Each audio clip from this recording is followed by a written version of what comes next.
مقاومت پیل کړی وو ټول له منځه وړل سوي دي.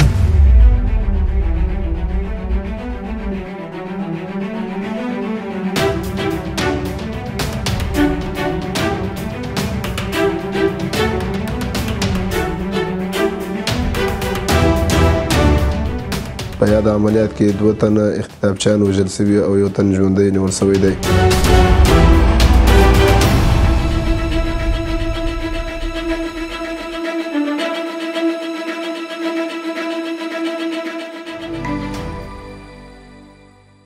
په بلخ ولایت کې تښتول شوی ماشوم د تښتونکو له منګولو خلاص او خپلې کورنۍ ته وسپارل شو.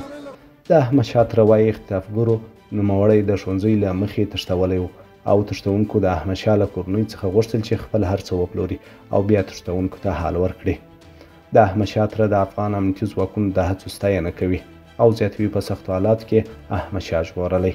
احمدشاه جان یو سم د ثور باندې له مکتب نه راځي، د کور مخې سره اختطافچیانو د جنه پورته کړی و او بیا ډېر په ندرت موږ سره دوی په تماس کې ول، میسج یې کو. نو داسې خاص غوښتنه نه وه، بس دا یې غوښتل چې هر څه تاسو خرڅ کړئ او موږ څه وایو هغه باید ومنو. دا موږ ډېر څه یو دوی شپه ورځ ډېر کوشش ډېر تلاش یې وکړه، بس هر ارګان چې و موږ سره ډېر تماس نیوه او کوشش تلاش دا کوو چې د ماشوم لاسته راوړي.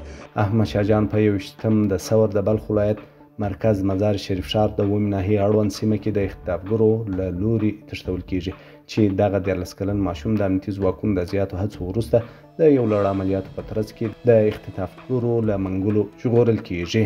د بلخ زون د 888 ملي کتې او د استخباراتو د مرکزي لوی ریاست د مجاهدینو په ګډو عملیاتو کې چې د بلخ والي صاحب مشري او تعقیب پر غاړه درلودي، د بلخ ولایت په مرکز مزار شریف ښار اړوند د 4مې حوزې په سلیم چارای سیمه کې یو ماشوم د اختطافګرو له منګولو څخه آزاد کړي.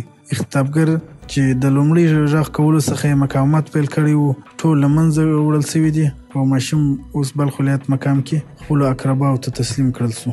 د بلخ امنیه قمندانۍ وایي په دغه عملیات کې د تښتونکو 2 کسه وژل شوي او 1 تن یې ژوندی نیول شوی. د بلخ والي الحاج ملا محمد یوسف وفا په خاص هدایت او مشرۍ د بلخ د استخباراتو ریاست، مرکزي لوی ریاست، 888 ملي قطې امنیه قمندانۍ او مربوطه ارګانونو په هلو ځلو د بلخ ولایت سلیم چارهي ته څیرمه د 4مې ناحیې په مربوطاتو کې د پراخو عملیاتو په نتیجه کې احمدشاه نومی ماشوم د تښتونکو له منګولو وژغورل شو.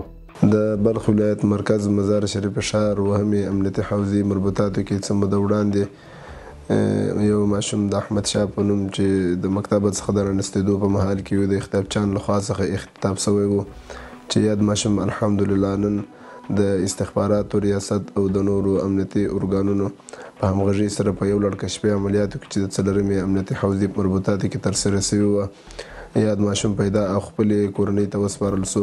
په یاد عملیات کې 2 تنه اختطافچیان وژل سوي او 1 تن ژوندی نیول سوی دی. الحمدلله په بلخ ولایت کې اوس امنیت تأمین او قوي دی. زموږ امنیتي ځواکونه هیڅ چاته د اجازه نه ورکوي چې امنیت ته کوم مشکل ایجاد کړي. په بلخ ولایت کې اوس د غصب، غلا، قاچاق، اختطاف او د جنایي جرمونو فیصدي صفر ته رارسېدلې ده. تښتول شوی ماشوم د بلخ ولایت مقام کې د ګڼو مسؤلینو په شتون کې چې د بلخ مرستیال والي، د علماو د شورا رئیس او ګڼ شمېر نور مسؤلین پکې حضور درلود، د خلاصون او عملیاتو څخه وروسته روغ رمټ خپلې کورنۍ ته وسپارل شو.